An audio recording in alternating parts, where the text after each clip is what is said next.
Good morning students. Class 7 subject आपका है हिंदी व्याकरण। बुक नेम है स्टूडेंट्स आपका कुटीर। Open your book. आपका हमने 2 चैप्टर आपका कंप्लीट हो गया था।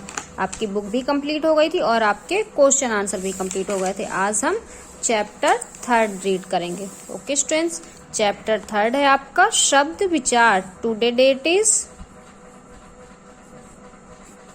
21/5/2021। ओके स्टूडेंट्स, चलिए शब्द। किसी भी भाषा में शब्दों का स्थान सबसे अधिक महत्वपूर्ण है। कोई भी भाषा होगी, अगर शब्द नहीं होगा तो कुछ भी नहीं हो सकता। इसलिए शब्द का स्थान क्या है, सबसे अधिक महत्वपूर्ण है। शब्दों को मिलाकर ही वाक्यों का निर्माण होता है। अगर हमारे पास शब्द नहीं होगा तो हम कोई भी वाक्य नहीं बना सकते।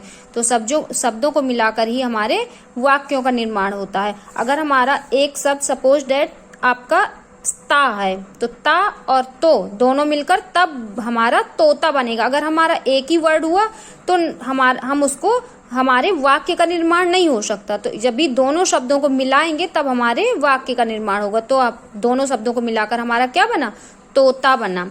रा प्लस मो, तो रा और मो को मिलाकर क्या बना, रमो। तो ये क्या है, रमो।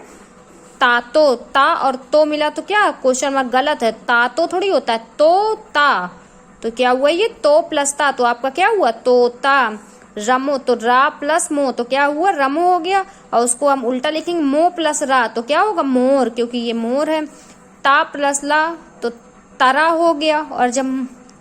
और तो क्या हुआ, ये तारा हो गया। और जब हम रा प्लस ता करेंगे तो क्या हो जाएगा, रात हो जाएगा।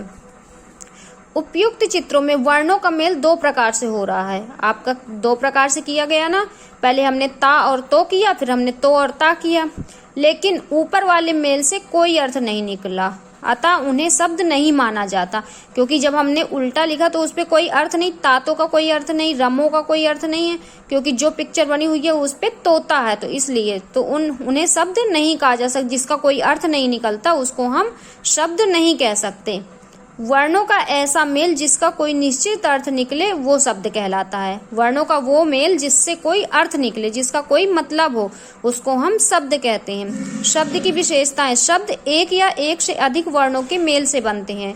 शब्द क्या, एक या दो से अधिक या एक से अधिक वर्णों के मेल से हमारा क्या बनता है, शब्द बनता है। प्रत्येक शब्द का कुछ ना कुछ अर्थ अवश्य होता है।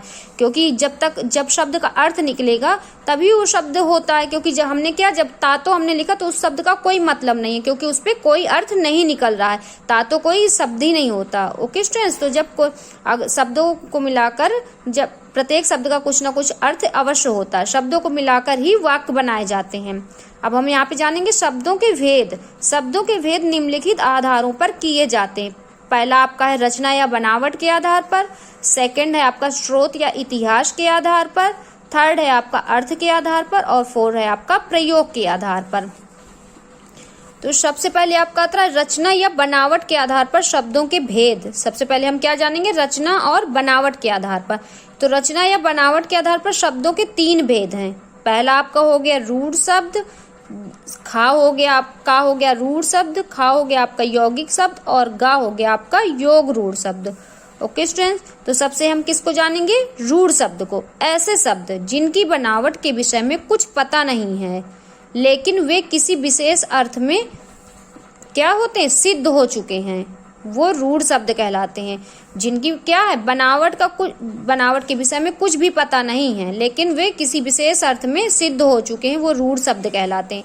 रूढ़ शब्द के टुकड़े किए जाने पर कोई अर्थ नहीं निकलता। जब उनके टुकड़े किए जाते हैं तो क्या होता है, उनका कोई अर्थ नहीं निकलता है। जैसे आपका दूध हो गया, पानी हो गया, लोटा हो गया और फूल हो गया। अगर हम इनके टुकड़े कर देते हैं तो क्या होगा, अलग अलग कर देंगे तो इनका कोई अर्थ नहीं निकलेगा। तो लेकिन फिर भी वो सिद्ध है, तो इनको क्या, फिर भी वो सिद्ध हो चुके हैं, इसलिए वो उनको हम रूढ़ शब्द कहते हैं। ओके स्टूडेंट्स, फिर आपका आता है यौगिक शब्द।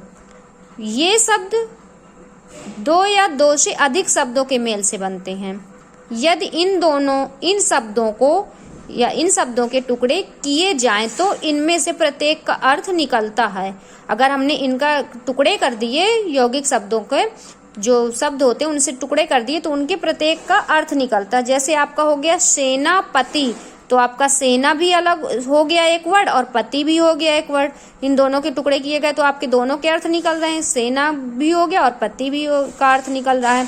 इसकी तरह पाठ और शाला, पाठ का भी आपका अर्थ निकल रहा है। आपका लेसन को हम पाठ कहते हैं और शाला, ये शाला हो गई आपकी।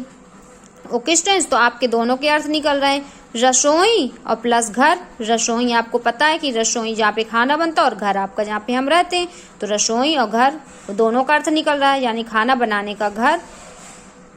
ये पाठ पढ़ने की शाला और आपका सेना का पति, जो सेना का संचालन करता है वो सेना का पति होता है। ओके स्टूडेंट्स, तो ये आपके दोनों वर्ड्स का मतलब निकल रहा है। ओके स्टूडेंट्स, आज के लिए आपका यहीं तक है। नेक्स्ट मैं आपको नेक्स्ट डे एक्सप्लेन करूंगी। Okay, thank you.